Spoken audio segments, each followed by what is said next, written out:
comenzar la última clase del capítulo de neurología de fisiopatología, y hoy día vamos a desarrollar el tema de dolor y de cefalea como ejemplo de dolor. El dolor es un mecanismo de protección del organismo. Si no hubiera dolor, si no sintiéramos dolor, no podríamos percatarnos de que algo está funcionando mal, de que algún tejido se está destruyendo o que alguna víscera se está lesionando. El dolor aparece cuando se lesiona un tejido. Esto genera este dolor va a generar una reacción natural de eliminar ese factor de dolor, si es que algo nos está produciendo esto de dolor, o alejarnos del estímulo doloroso. Ejemplo, cuando permanecemos sentados mucho tiempo, se va a producir una isquemia de la piel por compresión y esto va a generar dolor en los isquiones. Y esto nos va a obligar a ¿qué? A alejarnos del estímulo o de la posición que nos está produciendo eso, entonces vamos a cambiar de postura. Entonces, el dolor es una percepción de sensación aversiva, desagradable, no es placentera y se origina en alguna parte del organismo donde está el problema. El dolor en sí es un acontecimiento neuropsicológico pluridimensional. ¿Por qué pluridimensional? Porque tiene 4 componentes: un componente sensorio discriminativo, un componente afectivo, cognitivo y otro comportamental. ¿Cuál es el componente sensorio discriminativo? Es sensorio discriminativo porque lo podemos detectar, o sea, sentir, lo detectamos, y además lo discriminamos, o sea, sabemos que no es algo que estamos viendo ni oyendo, sino es algo que nos está haciendo daño, que nos está doliendo. Tiene un componente afectivo porque en condiciones naturales, normales, a nadie le gusta sentir dolor, es desagradable. Tiene un componente cognitivo porque sabemos que esa sensación desagradable, ese estímulo que nos está produciendo una sensación desagradable, es algo peligroso, que debemos de adquirir hacer algo, porque tratar de alejarnos o de suspenderlo. Y comportamental, porque como ya lo hemos reconocido, ya tiene una sensación desagradable, entonces va a cambiar nuestro comportamiento, vamos a tomar una acción, se puede decir, o sea, nos vamos a alejar, lo vamos a quitar, para que se detenga ya esa sensación de dolor y ese estímulo nocivo. Luego la nocicepción. ¿Qué cosa es la nocicepción? Es la recepción de señales por el sistema nervioso central acerca de un daño tisular. ¿Y dónde percibimos esa nocicepción? O sea, esa sensación desagradable, dolorosa, de la cual queremos quitarnos o huir, es en los nociceptores. Ahí es donde percibimos el dolor. ¿Cuántos tipos de dolor tenemos? Tenemos un dolor de tipo rápido o vivo y un tipo de dolor lento. O sea, hay 2 tipos de dolor, el rápido y el lento. El rápido es porque se presenta o se detecta con una décima de segundo. Es un dolor intenso, punzante, agudo, como de descarga eléctrica. Y eso sucede cuando se clava una aguja, nos cortamos la piel, cuando se sufre una quemadura, o se sufre una descarga eléctrica. Ese es el dolor rápido o vivo. Y generalmente se percibe en la parte superficial y no es percibido por los tejidos profundos. En cambio, el otro tipo de dolor, que es el dolor lento, se presenta después de un segundo más o menos, y es un dolor urente o quemazón, sordo, profundo, crónico, dura más. Por lo general está asociado a destrucción de tejidos y puede sentirse en la piel, en los órganos y en los tejidos profundos, sobre todo en los tejidos profundos. Existen varios niveles de integración de la nocicepción. O sea, la nocicepción no es solamente ya sentir y reaccionar así en forma refleja, no.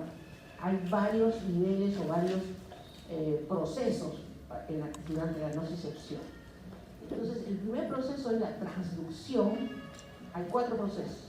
la transducción, luego la transmisión, luego la modulación y por último la percepción. Vamos a hablar de cada uno de ellos y lo vamos a desarrollar esto en la clase, para que vean ustedes cuán complejo es todo el proceso y la sensación hasta la percepción del dolor. La transducción es el proceso inicial por el cual los estímulos nocivos son convertidos, como cualquier estímulo, en un potencial de acción a nivel de ¿qué? De los receptores, que son los nociceptores. O sea, la energía del estímulo nocivo se convierte en ¿qué? En un potencial de acción, o sea, en un estímulo eléctrico que lleva en codificada el significado de dolor, ¿no? Y eso se produce en los receptores. Luego viene la transmisión. La transmisión es el proceso por el cual este potencial de acción que lleva la señal codificada y que va a viajar hacia el cerebro se propaga de manera centrípeta y ascendente a través de toda la vía del sistema nervioso periférico y del sistema nervioso central. El tercer proceso es la modulación o antinocicepción. La modulación es el proceso por el cual la transmisión es atenuada. O sea, esa sensación de dolor a diferentes niveles, como vamos a ver más adelante, es atenuada, es disminuida para no sentirla tan intensa. No para anularla, sino para sentirla menos desagradable. Y es atenuada, como digo, en distintos niveles. Por último, ya viene la percepción, que es más que la sensación. La percepción es el proceso final por el que la transducción, transmisión y modulación interactúan ya con la parte psicológica del paciente, o sea, con el neocórtex, ya con la conciencia, con el estado de conciencia, para crear la experiencia emocional y como tal subjetiva que se percibe como dolor. Entonces aquí tenemos en este dibujo, podemos ver, acá está el estímulo nocivo, es captado, es traducido por el receptor acá, y esta es la traducción. Luego viene la transmisión, esta señal codificada se transmite por toda la vía que va desde el ganglio raquídeo hasta la médula y asciende hasta llegar a la corteza sensitiva primaria. Y esto todo es la transmisión. Después viene la modulación. Modulación es el proceso por el cual es atenuada esa señal dolorosa y se produce a diferentes niveles, tanto desde los receptores hasta arriba, desde la médula hasta arriba, hasta la corteza. Y por último tenemos la percepción, que ya es la información que pasa de todas estas vías que lleva a la corteza, del paleocórtex ya pasa al neocórtex y se siente ya como una experiencia psicológica la sensación desagradable del dolor. Comenzamos con la transducción. El receptor del dolor, también llamado nociceptor, no viene a ser sino una terminación. ¿Cómo es el receptor? No es encapsulado, no es nada sofisticado, sino es una terminación nerviosa simple, que viene a ser la terminación periférica de una neurona bipolar cuyo cuerpo neuronal se encuentra en el ganglio raquídeo de la raíz dorsal. Recuerden que junto a la médula hay un ganglio raquídeo cerca, hay un ganglio raquídeo, y que ahí hay una neurona tanto sensitiva y por ahí pasa también la vía motora y por las raíces, digamos, anteriores van los axones de esta primera neurona que se encuentra en el ganglio dorsal y de ahí se van a la parte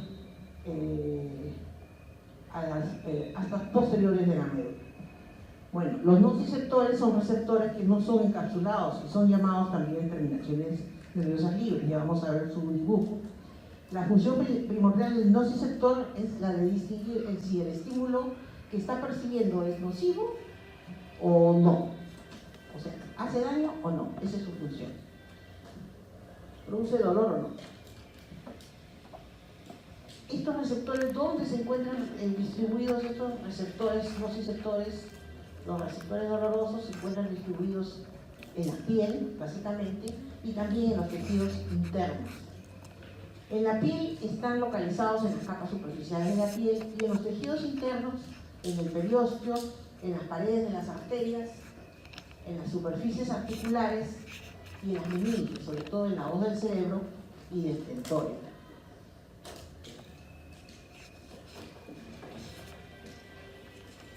¿Y con qué tipo de estímulos son capaces de producir o son excitadores de estos receptores o terminaciones libres? Estos receptores de dolor pueden ser estimulados por estímulos mecánicos, térmicos o químicos. Mecánicos, por ejemplo, una compresión moderada severa. Térmicos, un aumento de temperatura, o sea, una temperatura muy alta o demasiado baja. Químicos, como estímulos químicos como la bradicilina, la serotonina, la histamina, el potasio. Ácidos, enzimas proteínicas y algunos neurotransmisores como la acetilcolina. También hay sustancias que aumentan la sensibilidad de estos transductores o receptores como las prostaglandinas y las sustancias P. El dolor rápido, habíamos dicho que había dos tipos de dolores, el rápido y el lento. El rápido reacciona básicamente a estímulos mecánicos, o sea, son los que están más superficiales, y reaccionan a estímulos mecánicos y térmicos. En cambio, el dolor lento, que se percibe más en estructuras más profundas, reaccionan a estímulos mecánicos, también térmicos y químicos. Químicos es lo nuevo.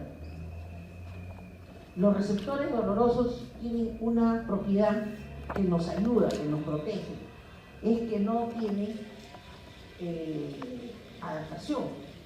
No tiene la propiedad de adaptación. Imagínense, si los receptores del dolor se adaptaran, entonces llegaría un momento en que tuviéramos un dolor tan intenso, más peligroso todavía, que está haciendo más daño y que ya desaparece. Entonces, por eso, no, acuérdense, esta característica de los receptores dolorosos es que no tienen adaptación, no se adaptan. Y eso nos permite detectarlos siempre y además estar alerta en forma permanente. Aquí en este esquema, en estos dibujos, tenemos en la parte inferior de la derecha las terminaciones libres, que son los receptores del dolor. Estos se encuentran en la piel. Como ven ustedes, son diferentes a los receptores de Pacini, los de Merkel, otros que son encapsulados. Estos son libres.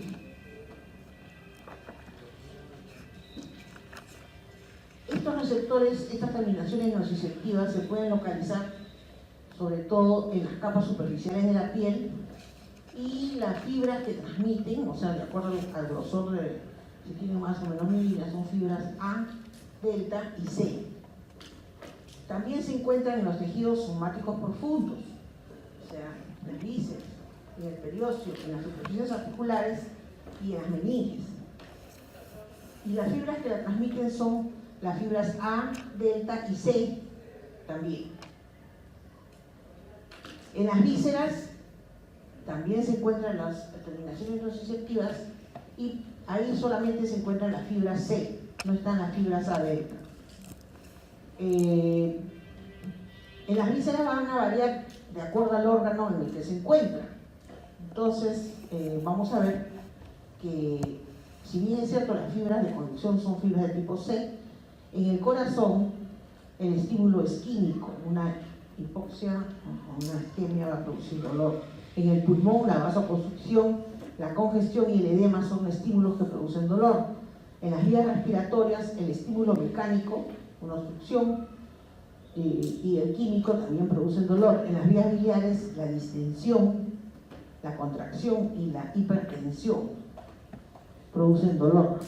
Acuérdense, una vesícula que está obstruida con un cálculo se va distendiendo, va creciendo, se va acumulando ahí, va hinchándose, va produciendo hipertensión y eso produce dolor. El espasmo también de la vesícula produce, o sea, la contracción también produce dolor. En el tracto genitourinario el estímulo es tracción, distensión e irritación.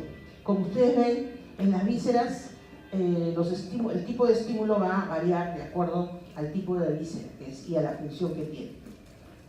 Luego, ya que hemos terminado, hemos pasado de la transducción, o sea, de cómo se percibe el estímulo doloroso, qué mecanismos, qué tipos de estímulos son los que lo producen, qué tipo de dolor hay, dónde se encuentran estos receptores, vamos a pasar a la transmisión. O sea, la transmisión no es más que toda la vía sensitiva del dolor, ¿no? Toda la vía sensorial del dolor. Entonces, vemos que la vía comenzó ya en los receptores, que son las terminaciones libres, y de ahí estos receptores se conectan con la primera neurona que se encuentra en el ganglio espinal. Ustedes lo ven acá, en la médula, y aquí está el ganglio espinal. El axón de esta neurona, de célula bipolar, va a ir hasta posterior de la médula, como ustedes lo ven, y ahí el axón de esta segunda neurona que se encuentra en el asta posterior de la médula va a formar el haz espinotalámico, el espinotalámico lateral. Este haz va a cruzar la línea media y va a ascender hasta encontrarse con la tercera neurona que se encuentra en el núcleo ventral posterolateral del tálamo. Luego, esta tercera neurona hace sinapsis con la cuarta que se encuentra en la corteza parietal paleocortical, de la corteza sensorial primaria, ¿no? O sea, el paleocórtex. Aquí vemos todos los dermatomas que tenemos en el cuerpo, que son los que inervan los segmentos de piel de todo el cuerpo, todas las regiones, y eso significa que en la neurona de por ejemplo, de T1, que se encuentra a nivel del segmento torácico primero, es la que se encarga de la inervación de la piel de todo este lado, que está señalado por T1. Y así respectivamente en cada uno de los dermatomas que le llamamos. Esta transmisión de señales van a ser por medio de dos vías, recuerdo. Y son dos vías separadas, son dos vías paralelas.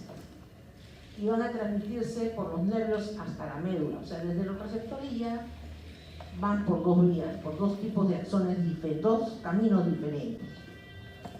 Y van a originar una doble sensación de dolor. Una sensación de dolor rápido y una sensación de dolor lento. Para eso son las dos vías.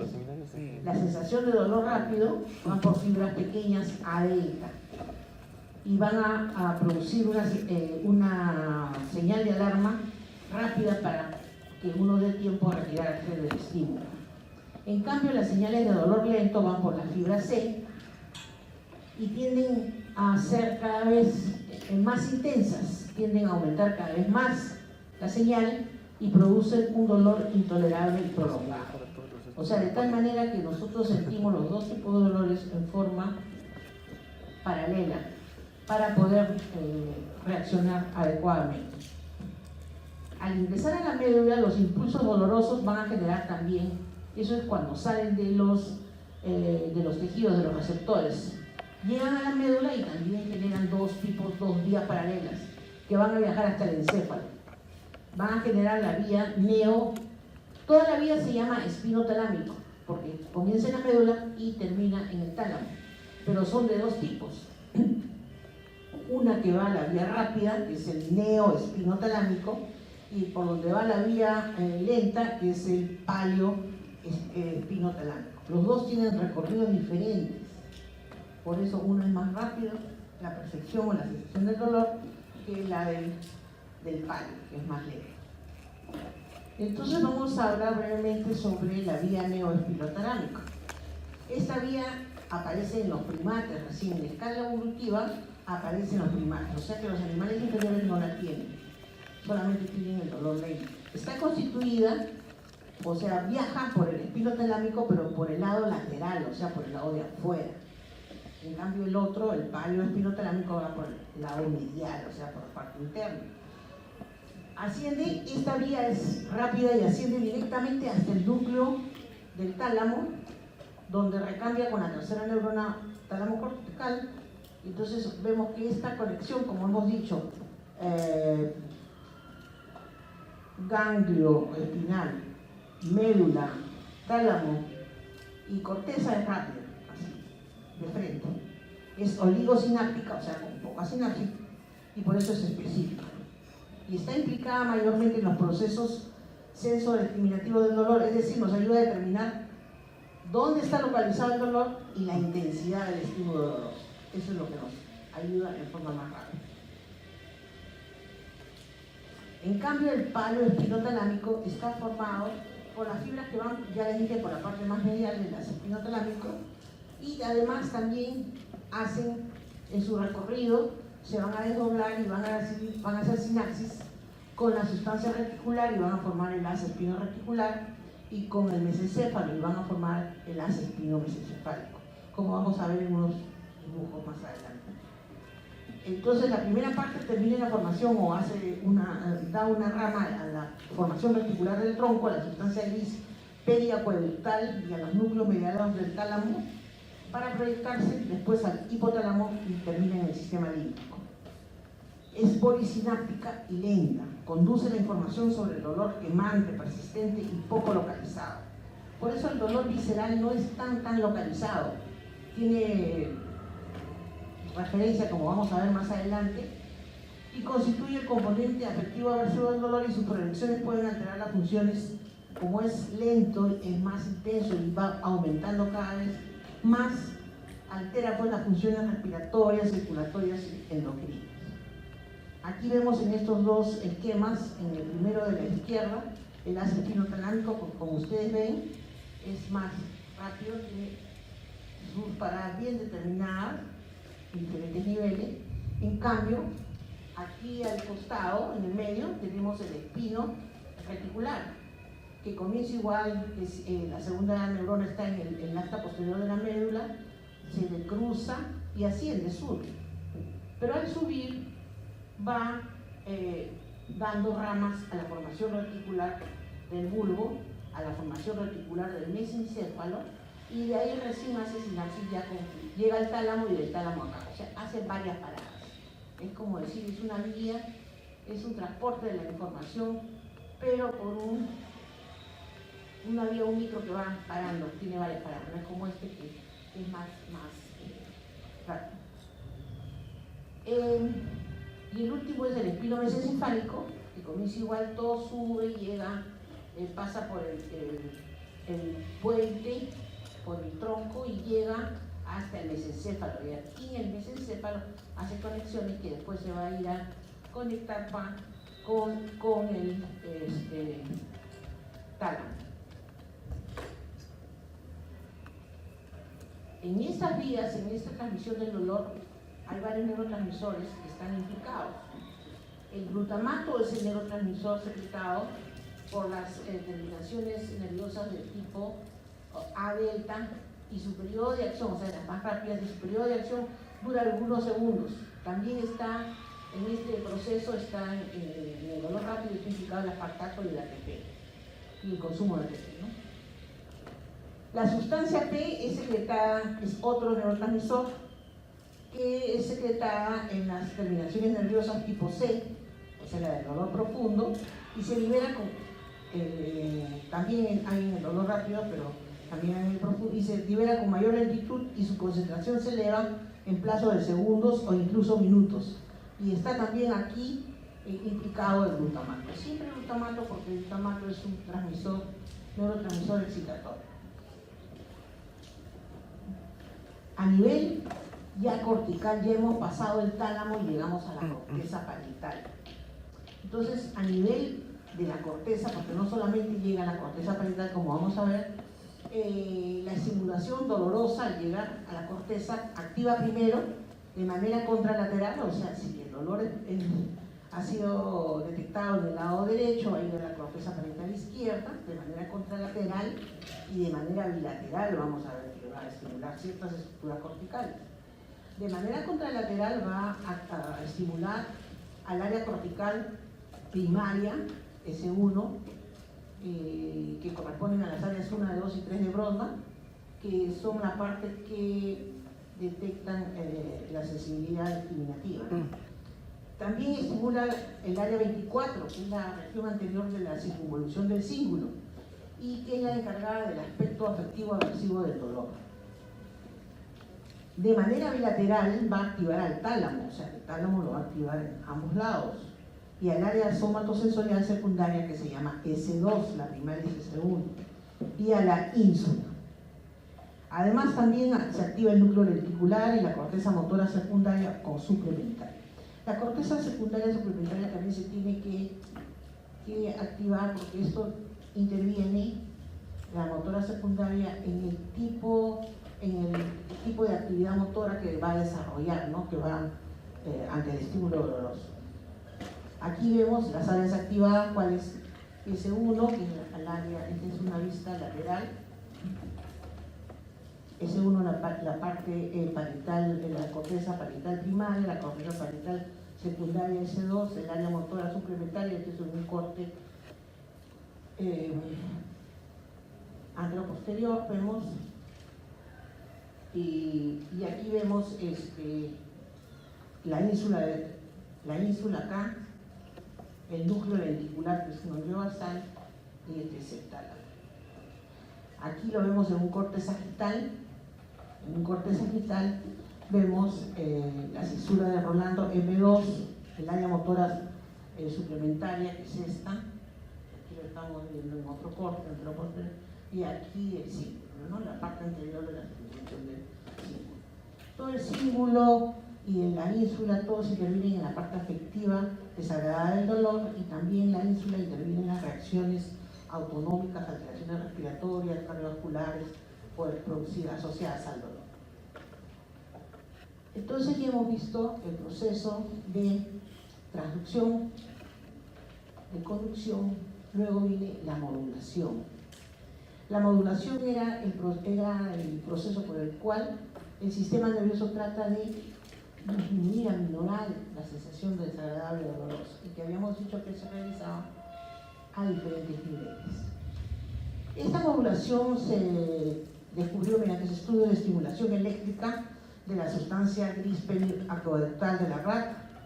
Se encontró en experimentos estimulando esta área, porque la zona, habíamos hablado del acueducto de Silvio, que está uniendo el tercer ventrículo con el cuarto ventrículo, y se encuentra básicamente en el mesencéfalo y la parte, prácticamente en el mesencéfalo, ¿no? La parte alta del puente, pero más que todo en el mesencéfalo. ¿Y qué vemos? Que estimulando esa sustancia gris, o sea, esos núcleos que estaban alrededor del acueducto, por eso se llama sustancia gris periaqueductal, se produjo la liberación de algunos compuestos que tenían propiedades semejantes al opio, y por eso se le llamó sustancias opiáceas. O sea, que fíjense, el mismo dolor en su proceso de percepción, para llegar a la percepción, en su camino el cerebro desarrolla mecanismos por el cual atenúa ese dolor. ¿Y con qué? Con unas sustancias semejantes a las sustancias locales. O sea, son sustancias analgésicas.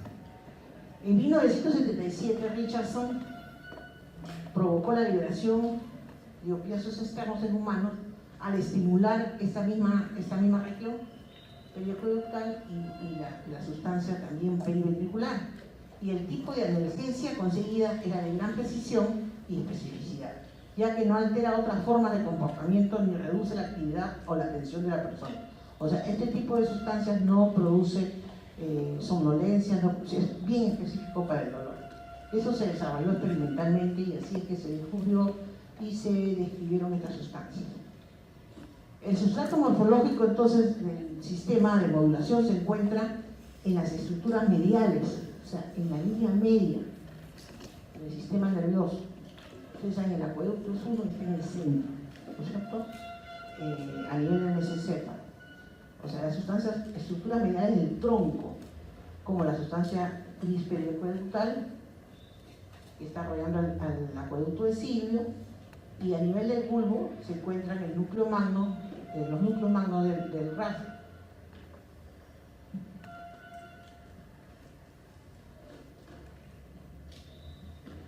La sustancia gris periaqueductal recibe, esta sustancia gris y aquí esas neuronas que se encuentran alrededor del acueducto reciben proyecciones, o sea, tiene conexiones, recibe influencia del hipotálamo, de las regiones parietales implicadas en las funciones sensoriales, el sistema límbico, que es el que controla las emociones, motivaciones, y también de las regiones prefrontales de la atención. Todo como para que el que percibe el dolor trate tiene conexión con la atención para poder localizar y saber qué es lo que le está sucediendo a su alrededor, y la parte desagradable, emocional, y las regiones paritales implicadas en la sensación misma del dolor, ¿no? Entonces la sustancia gris periaqueductal se proyecta al núcleo espinal del trigémino también para la cara y para el resto del cuerpo, para ejercer su acción inhibidora de la transducción. Entonces la sustancia gris periaqueductal se conecta con todo el cuerpo como para detectar todos estos estímulos nocivos y poder ejercer su acción inhibidora de la transmisión del dolor, o sea, como que bajas la revolución, la intensidad del dolor. Aquí en este dibujito tenemos en azul toda la vía descendente inhibidora, o sea, cómo va cortando, y en rojo cómo va actuando sobre la parte roja, por donde se percibe realmente el dolor. Viene del núcleo espinal del trigémino para lo de la cara y del área posterior de la médula para el resto del cuerpo, el abdomen. Entonces por ahí percibe todas las sensaciones dolorosas, llega al tálamo, a la corteza, y la corteza misma envía conexiones a la sustancia gris periaqueductal para que esté encendida o apagada o encendida y pueda actuar sobre las otras acciones, o sea, sobre las zonas que detectan los dolores en la cara, el NET, y el que actúa el trigémino o del apnea, o sea, de las astas posteriores de la médula, que detectan la sensación de dolor en todo el cuerpo. ¿Para qué? Para bajar la intensidad del dolor. O sea, ya vemos que este sistema de modulación actúa a nivel cortical y del tronco, por lo menos, y hasta la médula. Este sistema de modulación es el sistema de la analgesia, y la intensidad del dolor frente a la que reacciona cada persona, vamos a ver que varía enormemente. Hay gente que tolera más el dolor que otros, ¿no? Uno tolera muy poco el dolor, un dolor poco intenso o moderadamente intenso ya lo sienten insoportable. En cambio otros tienen un umbral bien fuerte, bien alto para el dolor y toleran más. Se debe en parte a la capacidad del propio encéfalo para suprimir la entrada de los impulsos dolorosos mediante un sistema de control denominado sistema de analgesia. O sea, esa diferencia se piensa que es porque existe un sistema de analgesia controlado por la corteza y que es particular en cada una de las personas. Este sistema de analgesia está constituido por 3 elementos, y en este fundamental, el que vamos a verlo más adelante, y los neurotransmisores que intervienen son la serotonina y las encefalinas. ¿Cuáles son estos 3 elementos del sistema de analgesia? Bueno, SA que le llamamos. Es la sustancia gris periaqueductal y las áreas periventriculares del mesencéfalo y del puente. O sea, todas las neuronas que están alrededor del acueducto y los ventrículos, del cuarto ventrículo que están desde el mesencéfalo a la protuberancia. El núcleo magno del RAFE y el núcleo reticular paragigantocelular, y el tercero es el complejo inhibidor de las astas posteriores de la médula, que están en sus capas 1, 2 y 4. Entonces, estos elementos de analgesia se encuentran, como les digo, en el tronco, ahí estamos viendo, en la sustancia gris periaqueductal y en la sustancia gris periventricular, en los núcleos del puente, que es el núcleo magno del RAFE y el núcleo reticular, y en el complejo inhibidor de las astas posteriores de la médula. O sea, no solamente está en el tronco, sino también está en la médula. Existen otras vías descendentes noradrenérgicas y serotoninérgicas que nacen del otro núcleo que se encuentra en el puente, que es el locus coeruleus, que está a nivel del cuarto ventrículo. También esta es una vía 2, es o sea, el núcleo magno del RAFE es una vía noradrenérgica serotoninérgica. Y la sustancia gris periaqueductal y el complejo inhibidor de las astas, o sea, el complejo inhibidor de las astas de la médula son regulados desde la corteza frontal y el hipotálamo. Entonces aquí vemos una vía descendente regula las neuronas de relevo nociceptores de la médula espinal. como ustedes ven desde arriba, desde la sustancia, aquí ven el acueducto, y esto rojito, la sustancia gris pericoeductal, el núcleo, este es el cuarto ventrículo, y aquí ven el locus ceruleus, y ven los núcleos del Rasfer, que están en el medio. El núcleo macro del Rasfer, que está a nivel del bulbo, y esto es en la parte posterior de la médula. Entonces ven todo, mesencéfalo, protuberancia, bulbo y médula. En esos 4 niveles es que está la vía descendente de las neuronas que controlan el dolor y que están todas conectadas con la parte cortical, la corteza parietal.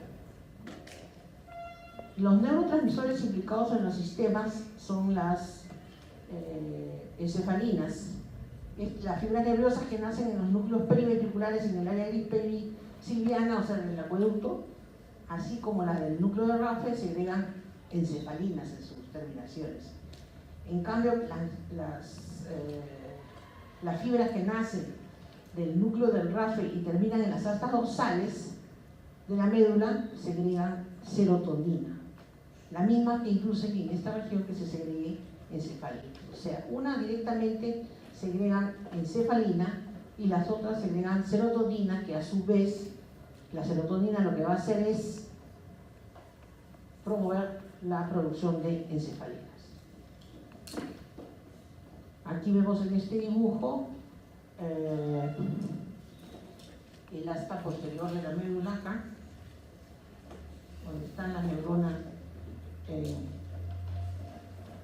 sensitivas, la segunda neurona. Entonces acá está el nociceptor, mejor no va a ser el nociceptor, acá viene el estímulo, activa la segunda neurona, que es esta que se encuentra en el asta posterior de la médula y pasa el estímulo doloroso. Pero al mismo tiempo vemos que en su camino, antes de hacer conexión sináptica con la segunda neurona, hay una vía alterna, unas neuronas, hay unas interneuronas, que son las que segregan encefalina y son las que van a actuar para modular y bloquear el dolor acá. Estas son las interneuronas del circuito local de la parte del asta posterior de la médula espinal, que integran la vía. Esta es la vía descendente. La vía descendente es la que modula el dolor. En cambio, la vía ascendente es la que se va a la corteza para llevar la vía de la transmisión, la señal dolorosa. Aquí vemos la frecuencia sensitiva sola, como viene, este es el núcleo del raquídeo, el ganglio raquídeo viene aquí con su terminación, hace sinapsis con la neurona de proyección de la médula. Entonces aquí cuando viene el estímulo doloroso,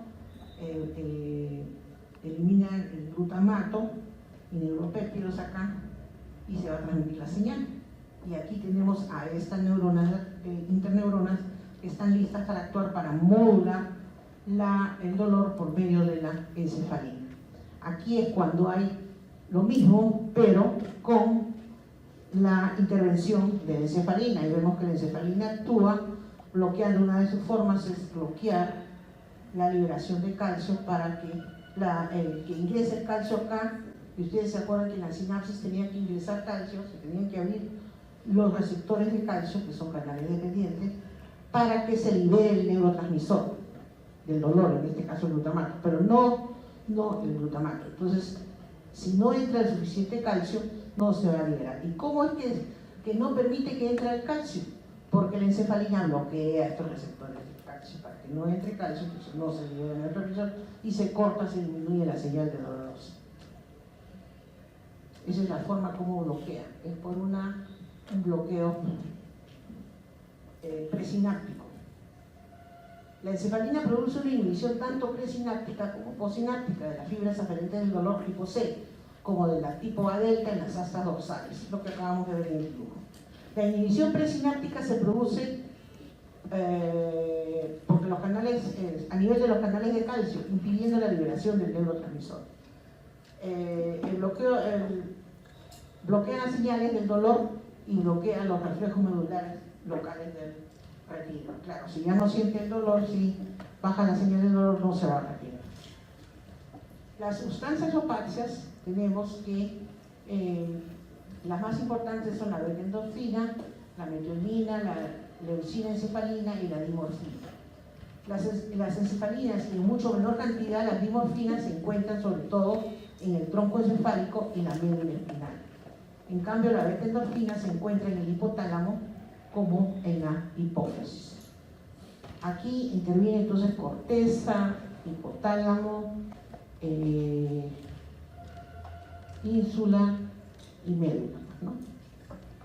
Al aplicarse estímulos eléctricos, ¿cómo se inhibe, cómo es la inhibición artificial del dolor? Al aplicarse estímulos eléctricos al núcleo magno del Ruffert, a los núcleos intralaminares del tálamo, al área periventricular o pericolectal del encéfalo, se modifica la intensidad del dolor y con las grandes, al aplicarse estímulos a las grandes fibras sensitivas de tipo A beta de los receptores táctiles periféricos. O sea, estimulando estos puntos, o sea, el núcleo magno, los núcleos intralaminares del tálamo y las áreas periventricular y pericolectal, se van a liberar todos estos componentes que van a bloquear artificialmente el dolor. Entonces ya hemos visto que existen ciertas estructuras a diferentes niveles que intervienen en la modulación y la idea es disminuir la intensidad del dolor para proteger, como protección. No es desaparecer el dolor, sino bajar la intensidad del dolor. La percepción es el cuarto proceso que teníamos. El dolor no es igual que la nocicepción. Ya hemos estado hablando de receptores dolorosos, todo, pero la palabra dolor no es igual que nocicepción. ¿Por qué? Porque la nocicepción es la respuesta. La nocicepción es cuando existe dolor por daño a la estimulación de los nociceptores. O sea, existe algo que está dañando. La nocicepción nos puede dar una experiencia dolorosa. La nocicepción también puede ocurrir en ausencia de dolor. A veces también puede haber daño y no hay esa sensación desagradable en ciertos casos. Y además el dolor puede estar presente en ausencia de nocicepción. Sobre todo este concepto. El dolor no es igual que nocicepción. ¿Por qué? Porque a veces hay dolor con nocicepción y a veces hay dolor sin nocicepción. O sea, a veces hay dolor como daño estructural de tejidos por diferentes tipos de estímulos y a veces hay dolor cuando no hay ningún daño del nervio, del tejido. No del nervio, perdón, sino del tejido. Entonces, por eso decimos que ya la percepción del dolor, la percepción ya, cuando se percibe, ya hablamos ahí de dolor. No de sensación dolorosa, sino de dolor. Esto explica la existencia de términos como dolor no nociceptivo, o sea, cuando no hay daño. Ejemplo, y hay ejemplos clínicos. Por ejemplo, tenemos el dolor neuropático. Un paciente con neuropatía, que puede ser diabética, o una neuropatía por sustancias químicas, como por ejemplo, cuando reciban quimioterápicos, hacen una neuropatía y tienen dolores y debilidad. Pero no hay daño a los tejidos, sino es por efecto tóxico del nervio. O sea, el nervio es el que está mal, no es el tejido. El nervio está funcionando mal. Por ejemplo, el dolor del herpes, también cuando después pasa, el herpes queda la neuralgia posherpética. Ya se pasó la erupción del herpes, ya pasó todo, pero queda un dolor que es terrible, la neuralgia epigénica. Entonces hay dolores que son los dolores que no hay nocicepción, esos son los dolores neuropáticos. Acuérdense, dolores neuropáticos. Vamos a revisar. La localización y la percepción del dolor. La localización del dolor agudo es posible, ¿por qué? Porque podemos detectar dónde está el dolor. Nos duele y decimos, ay, algo me está hincando en el brazo derecho. Porque en su trayecto las fibras recogen simultáneamente la información, o sea, viajan junto con la percepción táctil, entonces pueden localizar dónde es el dolor. Viajan juntos por la columna dorsal del disco medial. Los impulsos dolorosos que llegan a la formación reticular del tronco encefálico y del tálamo permiten la percepción consciente del dolor y lo mantiene a las personas en vigilia. La corteza permite interpretar la calidad del dolor. Ustedes han visto que si una persona siente dolor no puede dormir. Cuando torturan a las personas, cuando hacen interrogatorios, así. ¿Qué es lo que hacen? No lo dejan dormir a las personas. Y si se quiere dormir, los estimulan con estímulos dolorosos, estímulos eléctricos, o le ponen luz intensa y no lo dejan dormir. El dolor es un estímulo que no te deja dormir. Un mal ejemplo, feo ejemplo, pero es fisiológicamente explicable, ¿no? Como ejemplo, yo creo que sí, para explicar el funcionamiento. Entonces, las áreas corticales sensitivas son el paleocórtex, que está y todo lo que está acá marcado en azul y en azul es el área sensitiva.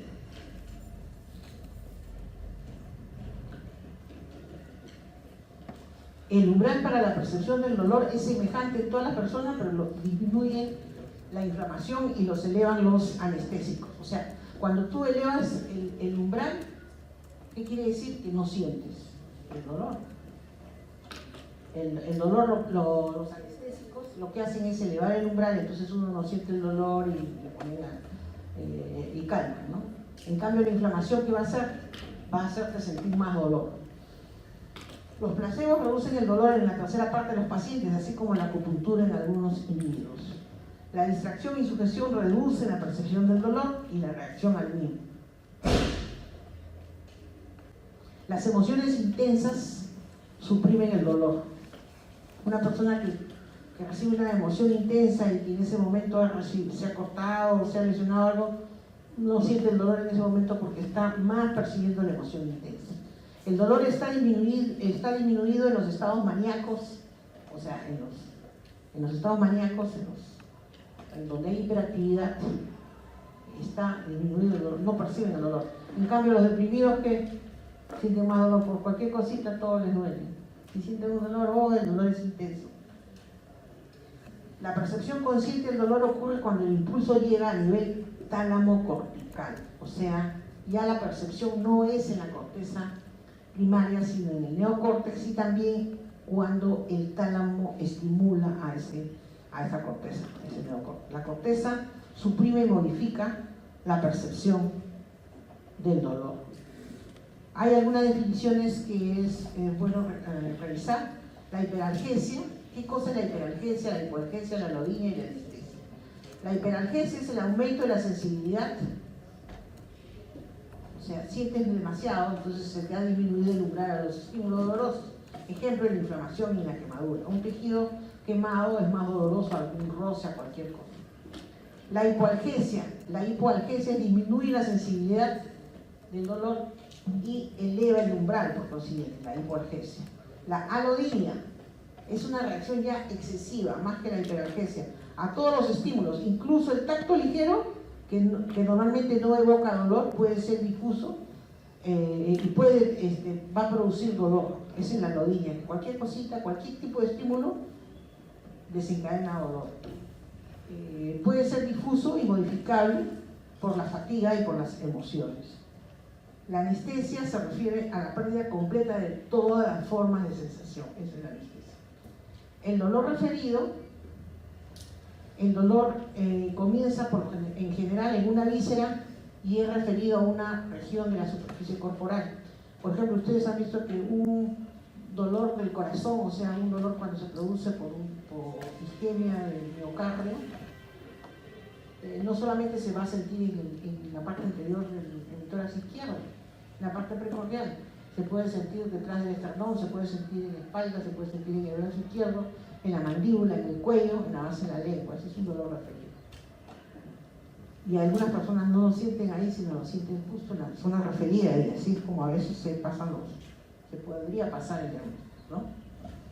Eso sucede en las vísceras, lo vamos a ver ahora en un ejemplo. ¿Y por qué? Las ramificaciones de las fibras por donde discurre el dolor visceral hacen sinapsis en la médula espinal con las mismas neuronas de las otras áreas que reciben las señales dolorosas de la piel. Entonces ahí se difunde un poco.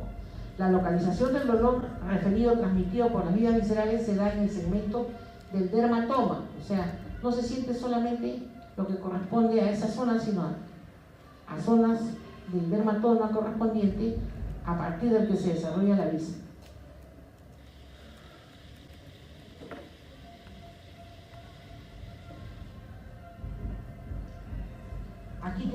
el dolor referido de la próstata, por ejemplo. Cuando hay dolor por próstata puede haber dolor acá, en un lado del abdomen,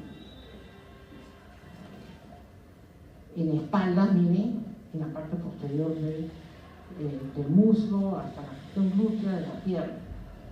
Y cuando hay en el corazón, se puede sentir en la región precordial, en la parte supraesternal o retroesternal también, en el brazo izquierdo, miren ustedes de espaldas atrás y aquí en el cuello. El dolor visceral, el dolor de las vísceras solo poseen, en general las vísceras solo poseen receptores sensoriales para el dolor y son activados principalmente por estímulos que excitan áreas difusas. Por eso es que se siente tan diseminado el dolor, se puede sentir en otras áreas. El dolor, ya hemos dicho que las fibras se transmite, el dolor visceral se transmite por la fibra C del sistema nervioso autónomo. Y el parénquima hepático de los alvéolos pulmonares son insensibles. O sea, el hígado de por sí no duele, es como el cerebro de por sí no duele. Lo que duele son las otras estructuras. El parénquima hepático, en este caso, de los alvéolos pulmonares, duelen porque viene el dolor de la cápsula del hígado o de la pleura parietal. De ahí viene el dolor, no del parénquima.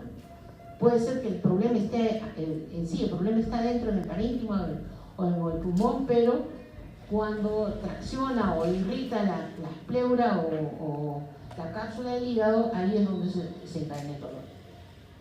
Causas del dolor visceral: tenemos la isquemia del tejido visceral por productos del metabolismo ácido de la generación de tejidos. Cuando se generan, se necrosan los tejidos, ahí producen dolor. Son lesiones naturales, las lesiones de naturaleza química, al vertirse, producen una digestión difusa del peritoneo visceral. Por ejemplo, un estómago que tiene una úlcera y se perfora, se va a salir el ácido gástrico, así, y va a producir irritación del peritoneo visceral. El espasmo de una víscera hueca, un dolor tipo cólico, retorcijón, eso duele, porque hay estimulación mecánica o por la misma isquemia. Una lesión, una necrosis, un infarto de la mesentérica produce dolor. ¿Por qué? Porque hay necrosis hay isquemia de las asas intestinales. La distensión excesiva por isquemia, la distensión excesiva también da isquemia, y la distensión de ligamentos en las articulaciones también da isquemia. El dolor parietal, las sensaciones parietales se conducen directamente a los nervios raquídeos desde la hoja parietal del peritoneo de la pleura del pericardio. Estas sensaciones suelen estar localizadas directamente, o sea, los dolores parietales están directamente en la zona dolorosa. Bueno, el síndrome talámico, imagínense ustedes si el tálamo está dañado porque ha habido un ACV y se ha ocurrido la rama posterior lateral de la arteria, una rama de la arteria cerebral posterior, va a producir una isquemia, un infarto de la parte posterior del tálamo. Y entonces ahí, ¿qué es lo que va a pasar? En el tálamo pasa la vía óptica, la vía sensitiva, sensorial, y por esta zona pasa la sensibilidad somática, o sea, el dolor, el tacto, todo. Entonces se va a perder casi toda la sensación contralateral. Puede haber posible ataxia por pérdida de las señales kinestésicas. Si no se percibe, si no tienes buena percepción de la sensibilidad profunda, no vas a poder detectar en qué posición en el espacio se encuentra. Entonces puede haber ataxia sensorial, se llama eso, por pérdida de las señales kinestésicas. No sabemos hacia qué sitio se está moviendo una parte de una extremidad. Las sensaciones son mal localizadas y dolorosas al estímulo, y hay una sensación afectiva desagradable. Entonces hay pacientes que han tenido un infarto a ese nivel y sienten, aunque no hagan nada, sienten dolor espontáneo, y ese dolor es producido por la lesión en el tálamo, ¿no? Entonces, cuando hay una lesión en el tálamo puede haber un dolor espontáneo y muy intenso y muy molestoso. Luego habíamos hablado de que había un dolor sin que existiera daño en los tejidos, ese es el dolor neurógeno. Y se origina por estimulación directa del propio tejido nervioso, ya sea periférico o central. O sea, el mismo sistema nervioso lo genera, no es que haya un daño. Y es causado por sensibilización de la fibra C.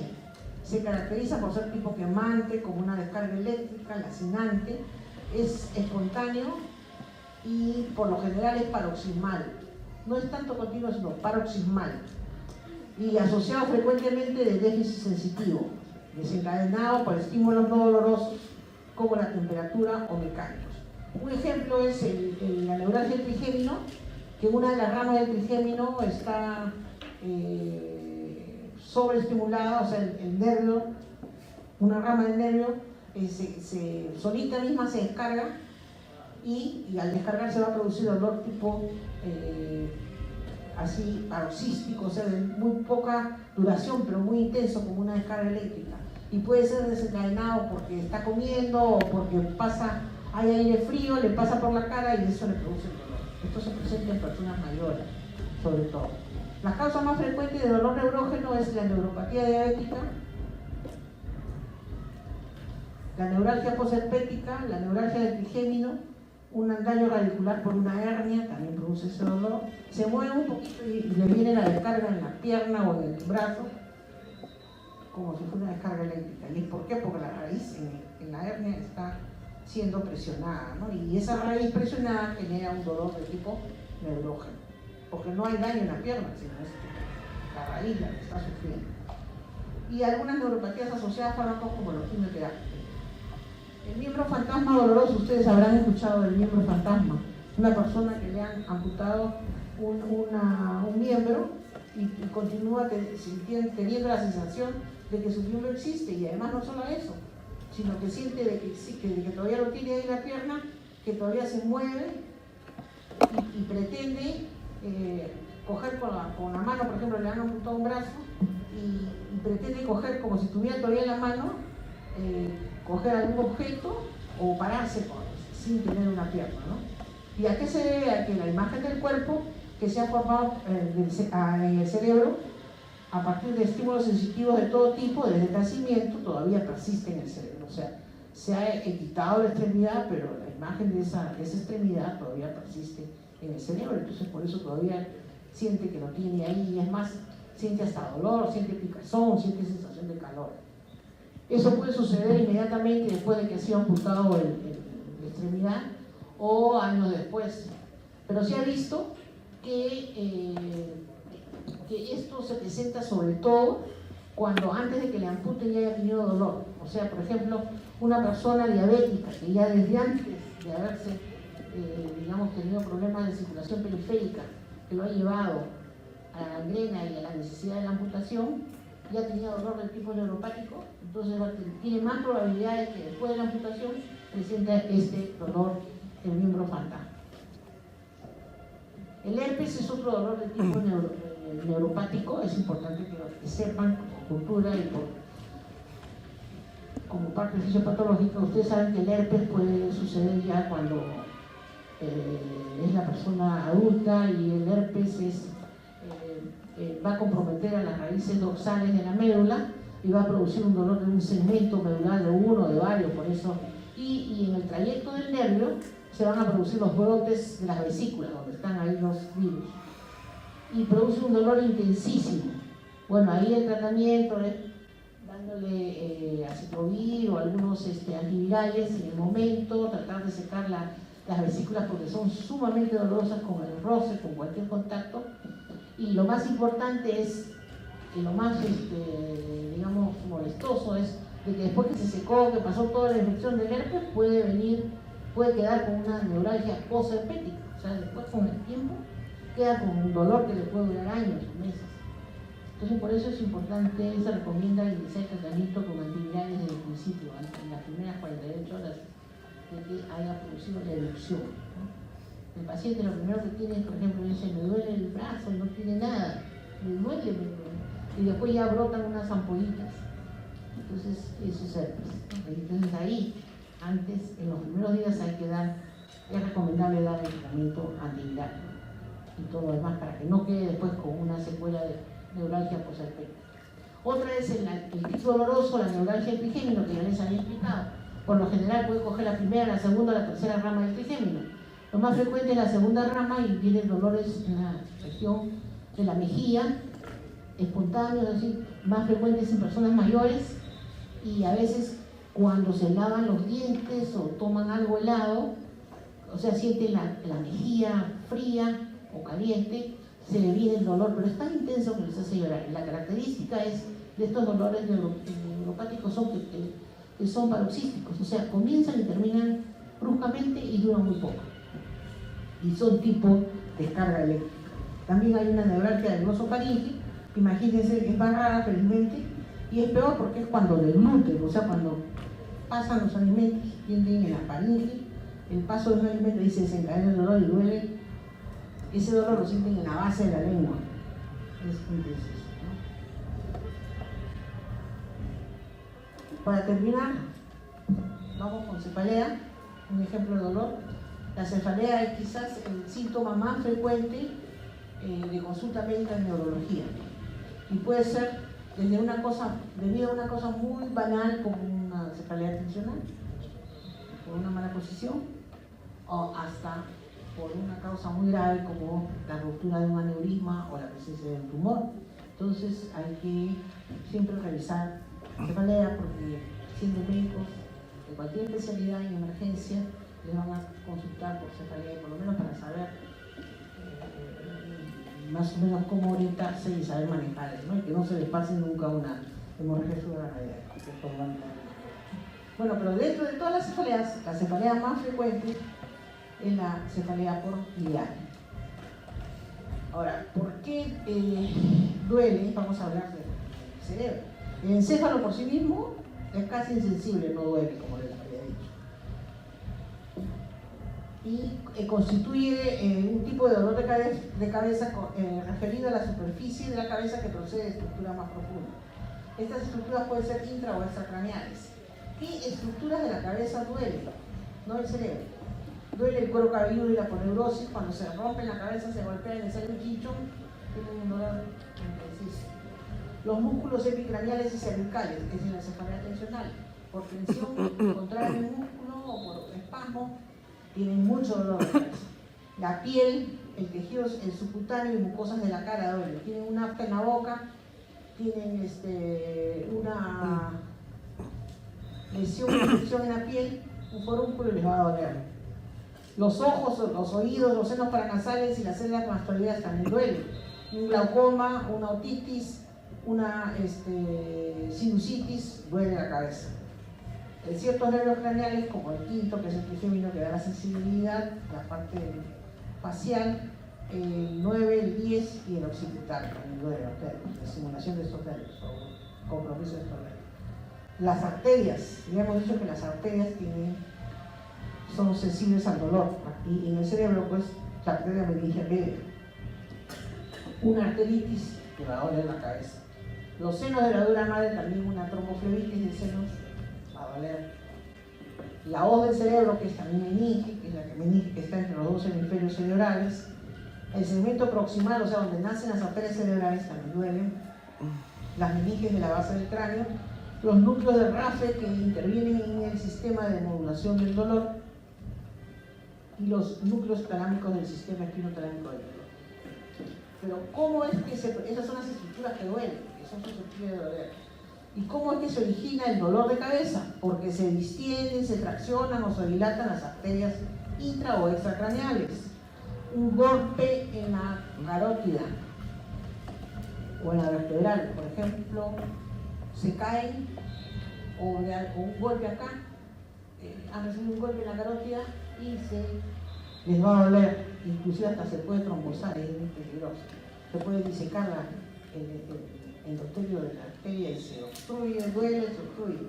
Y esa es una causa, y da dolor de cabeza, es una causa, una bandera roja, digamos, de dolor de cabeza, de la cefalea, ¿no? Para investigar la causa, porque imagínense, si tiene una lesión de la carótida y no se detecta a tiempo, se puede trombosar y puede dar una hemiplegia, ¿no? Total. Tracción o desplazamiento de las venas. compresión o tracción de los nervios craneales y cervicales, espasmo, inflamación o trauma de los músculos, una irritación meningea, una meningitis, tiene un dolor de cabeza, incremento de la presión intracraneal, la hipertensión intracraneal produce cefalea, ya habíamos visto, ciertos desórdenes funcionales o metabólicos de los sistemas cerebrales del dolor, y por último los desórdenes psicogenéticos, o sea, un paciente deprimido tiene dolor de cabeza, un trastorno psicológico. Dentro de los dolores de cabeza le dije que íbamos a hablar de la migraña, que es lo más frecuente. La migraña es un trastorno funcional del sistema neurovascular de la cabeza, de naturaleza idiopática, posiblemente determinada genéticamente, y se caracteriza por episodios de dolor de cabeza recurrente. Toda esta definición larga para decir lo que es la migraña. La migraña es una cefalea primaria, o sea, ¿por qué? Porque algo pasa en el sistema, en el cerebro, que vamos a ver qué es lo que desencadena la migraña. Tiene cierta relación genética porque en la familia siempre hay alguien que sufre de migraña, la mamá, el papá, los hermanos, y hay gente que es jaquecosa, ¿no? ¿Y cuál es la característica fundamental de la migraña? Que es episódica. O sea, la persona que sufre de migraña no tiene migraña pues años de años o meses todos los días, sino viene por temporadas, se le va, otra vez viene por temporadas, puede durar varios días esa temporada o varias veces en una semana y después se va, o en un mes se va. Esa es la característica, una cefalea episódica. ¿Cuáles son los determinantes de la enfermedad? Cerca del 70% de los jaquecosos tienen historia familiar positiva, lo que decir, hay alguien ahí que tiene. Posiblemente intervienen muchos genes, cada vez se están descubriendo más genes. Se ha descubierto un gen ligado al cromosoma 19P y que liga que codifica las canales de calcio, o sea, se ha encontrado un gen que produce una canalopatía en un tipo de migraña que no es muy frecuente, y así se están descubriendo más, pero algo genético debe haber. Pero además de todo lo que les he dicho de que es episódica, de que está relacionada con un factor genético, y que en algunos casos se ha demostrado, como la migraña epiléptica familiar, hay factores que van a precipitar, o sea, el migrañoso, cuando la persona que tiene migraña lo primero que tiene que hacer es tratar de determinar qué factores son los que le afectan, porque no todos los migrañosos son iguales. Entonces hay factores que pueden desencadenar la migraña, entonces como tratamiento preventivo. Entonces hay factores hormonales que pueden desencadenar precipitar una crisis dolorosa. Hormonales como la menstruación, la ovulación, el uso de anticonceptivos, el reemplazo hormonal. En una persona migrañosa, una mujer migrañosa no es recomendable que use anticonceptivos. O que si no, porque tiene relación con las hormonas. También factores dietéticos, el alcohol, la carne con exceso de nitritos, el glutamato monosódico, o sea, el ajinomoto, ese que se echa en la comida, pollo y chifa, a veces desencadena migrañas en algunos migrañosos, el aspartame, el chocolate, el queso guardado, el queso mantecoso guardado.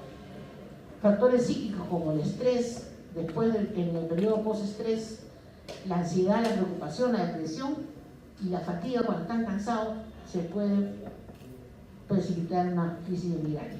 Factores físicos, en otros también pueden tener factores físicos como la luz intermitente, la luz fluorescente, olores fuertes, olores a gasolina, al gas, puede precipitar un dolor de una migraña. Los cambios de clima, a veces el frío, la altura, la hipoxia puede desencadenar migraña. Un migrañoso que viaja a la altura, es muy frecuente que le dé soroche.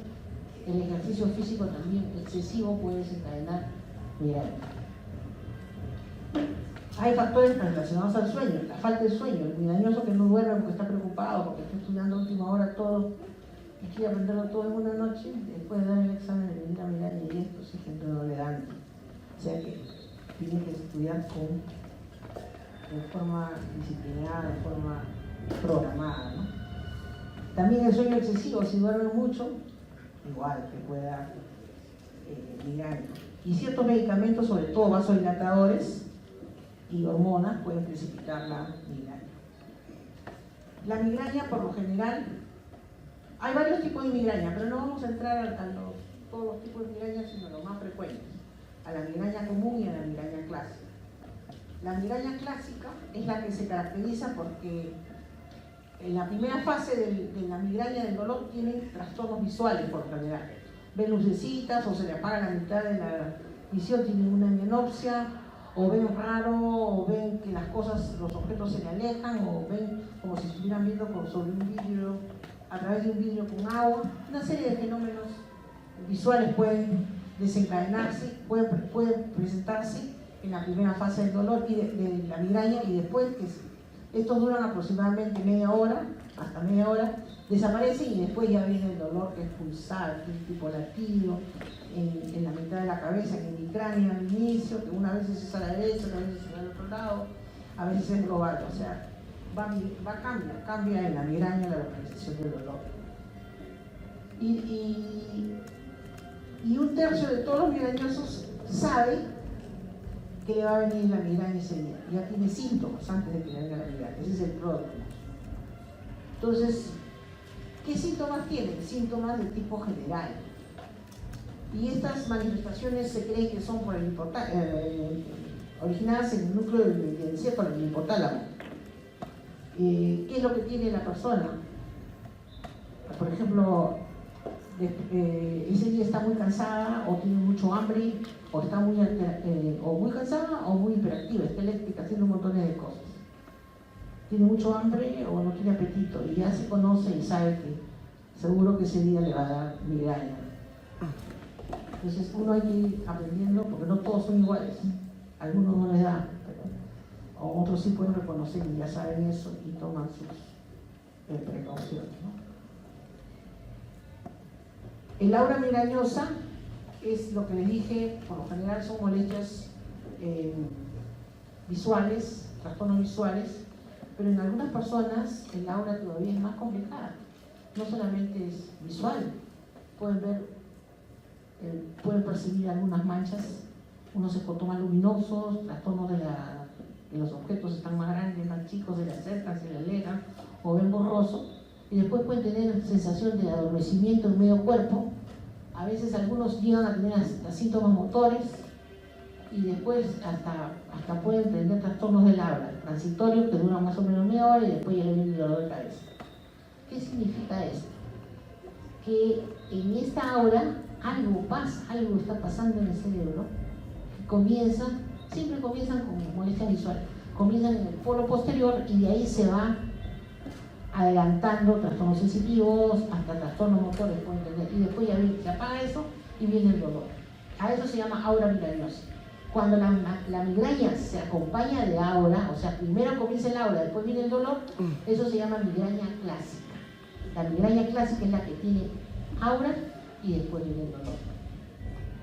En cambio, y ya viene el dolor que es pulsátil en el cráneo, que dura horas o puede durar hasta 3 días, y se puede acompañar de náuseas, vómitos, fotofobia, somnofobia. Ese es el típico migrañoso. Esa es la migraña clásica. En cambio hay otro tipo de migraña que no viene con aura, o sea, de frente van al dolor. No tienen aura, no tienen ni pródromos ni aura. De frente van al dolor que es pulsátil, con náuseas, con vómitos, somnofobia, fotofobia, etc. Y tienen que descansar.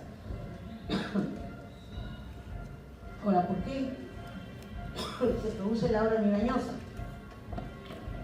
Se considera que esta aura migrañosa se debe a un fenómeno de hipoperfusión cerebral. Pero no es una hipoperfusión porque una arteria se está tapando, sino porque hay primero una sobreestimulación cortical que comienza en el polo posterior y de ahí se va adelantando como si fuera una pólvora, así se va extendiendo hacia las partes anteriores del hemisferio y va produciendo síntomas sensitivos, síntomas motores y ahí se puede quedar. Hasta ahí se queda. O si no, simplemente, que es lo más frecuente, síntomas visuales, ¿no? Eso se debe a que aquí hay una descarga, primero una sobredescarga eléctrica y después el cerebro se queda, como decirle, se descarga ahí y ahí como está descargado no consume tanta glucosa y hay una hipoperfusión por eso, que no tiene tanta actividad. Eso explicaría en buena cuenta la depresión que existe, estos síntomas se deberían a una depresión extendida del legado. ¿Sí? Por eso genera una actividad eléctrica reducida por una despolarización neuronal y se llama la depresión propagada del legado. Antiguamente se decía que los síntomas de Aura era porque había una vasoconstricción y cuando ya venía el dolor era porque la arteria se dilataba, la arteria carótida externa. Pero ese era un ejemplo, esa era la teoría de Wolff, pero eso después se ha superado porque, claro, era una manera fácil de explicar por qué tienes Aura primero y después por qué te duele. Primero porque tu arteria se cerró, se estaba cerrando, hace un espasmo, y segundo porque se dilató. El dolor que viene por la dilatación, pero la cosa no es tan sencilla. En la migraña sucede un montón de acontecimientos, como vamos a ver más adelante varios, que son así uno tras otro, es todo un proceso, y eso explica toda la fase de la migraña. Hasta que posteriormente Boscovich explicó la teoría neurovascular y él sí explicó bien el dolor. El dolor se produce, ¿por qué? Porque en las arterias hay una reacción bioquímica en las paredes de las arterias, se hinchan, se inflaman, eso produce dolor y por eso se llama una inflamación vascular aséptica en el cerebro. Eso es lo que sucede. ¿Y por qué se produce el dolor? Porque todas las arterias tienen una rama del trigémino y estas ramitas del trigémino que inervan a las paredes arteriales eliminan un neurotransmisor que es la sustancia P que está relacionada con el dolor. Conocer toda esa fisiopatología exacta es importante porque así se puede saber en qué momento se actúa y con qué medicamentos se actúa de la migraña. Entonces vemos que en la fisiopatología de la crisis de la migraña vemos que el Aura es posible explicarlo porque hay un trastorno cortical similar al fenómeno de depresión progresiva del legado. O sea, hay una depresión, primero una sobreestimulación cortical en el polo occipital, que después se apaga, se despolariza, y eso se va extendiendo hacia adelante. Esa es la primera parte del Aura. Y el cambio del dolor se produce porque se activa el sistema trigémino vascular trigeminal, de la teoría de Moscovitz. ¿Debido a qué? A que el generador periacueductal de dolor, que implica varios neurotransmisores como la norepinefrina, el GABA, serotonina, endorfina y los receptores del 5-hidroxiptofano son más activos. Se activa el sistema trigeminal central y llegan a las paredes de los vasos. Se produce una vasodilatación predominantemente intracraneal de las arterias cerebrales y de los vasos durales inervados por el nervio trigémino. Y hemos dicho que cuando se dilatan, cuando los vasos, al nacimiento de las arterias son sensibles al dolor, eso produce dolor. Y además, no solamente se dilatan, sino produce una inflamación perivascular, o sea, alrededor del vaso, neurogénica, porque es desencadenada por la liberación de todos estos neurotransmisores y que se instala rápidamente. Esa sería la explicación.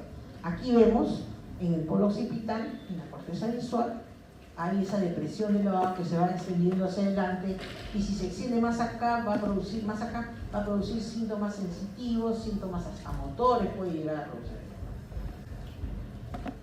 Y estos son responsables primero del... ¿Por qué? ¿Por qué es que el migrañoso primero ve así luces, después se apagan las luces, después ve que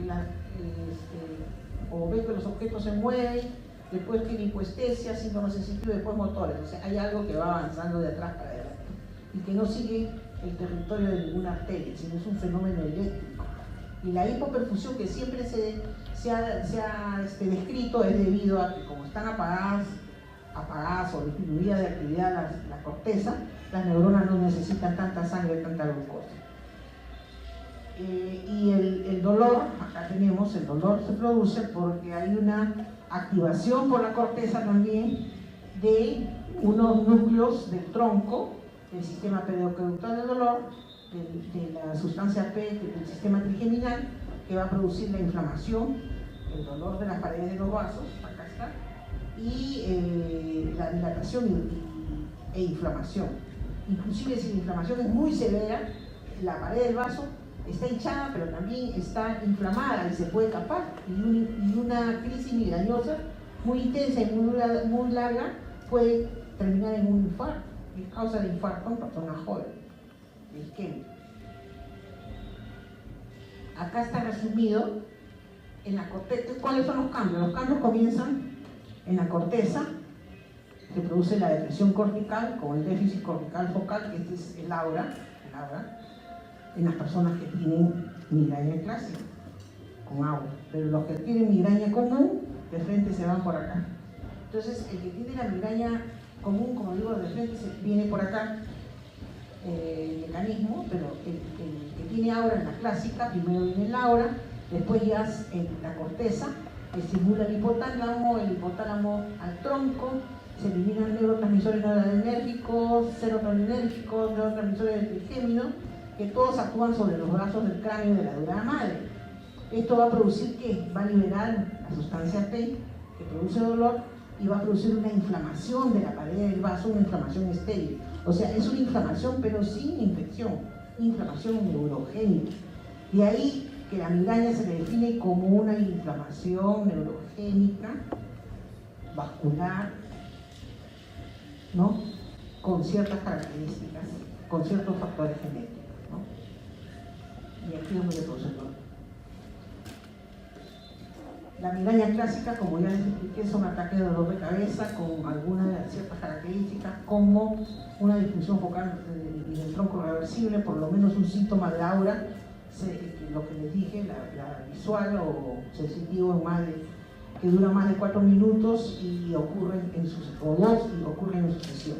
Aquí tenemos en un dibujito más fácil, la fase del aura, que las personas empiezan a ver un puntito así, los migrañosos, y después ese puntito se empieza a mover y extender por todo el hemicampo, ¿no? Y puede formar así,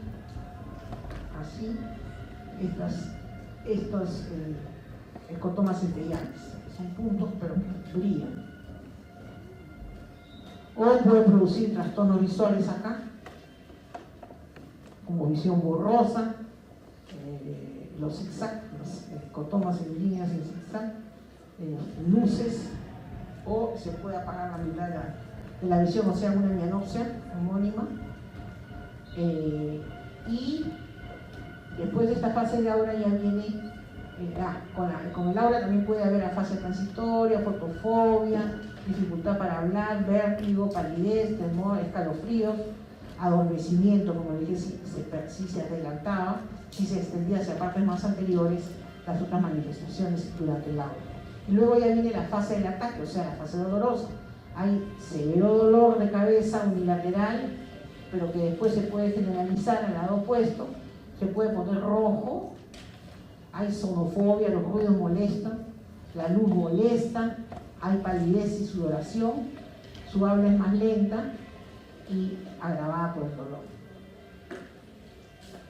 En cambio, la migraña común, que es la sin aura, que es la más frecuente, son ataques de dolor que también es episódico, pero que duran 4 a 72 horas, con algunas de las siguientes características: también unilateral, tipo latido, de intensidad moderada severa, llega a inhibir o bloquear las actividades diarias, esos días no puede trabajar o no puede estudiar bien, se agrava con la actividad física, si hacen ejercicios empeoran, hasta con subir escaleras pueden empeorar, y pueden tener síntomas asociados como náuseas, vómitos, fotofobia o fonofobia. Aquí en este esquema tenemos el pródromus, en que el paciente amanece, o sea, el 30% tiene pródromo. Tiene fatiga, tiene molestias abdominales, cambios de ánimo, mucho apetito, a veces hiperactividad. Después ya viene el aura, empiezan a ver estas lucecitas, los síntomas visuales. Después viene ya la fase de dolor, con el dolor de cabeza terrible, que no aguantan la luz, la bulla, fotofobia, fonofobia, náuseas, vómitos, y empeoran con el ejercicio. Luego ya viene la fase de la resolución, que ya le está bajando, desapareciendo el dolor, y después ya viene la fase normal, o sea, el periodo libre del dolor, hasta que venga el siguiente episodio. Eso sería todo. Muchas gracias.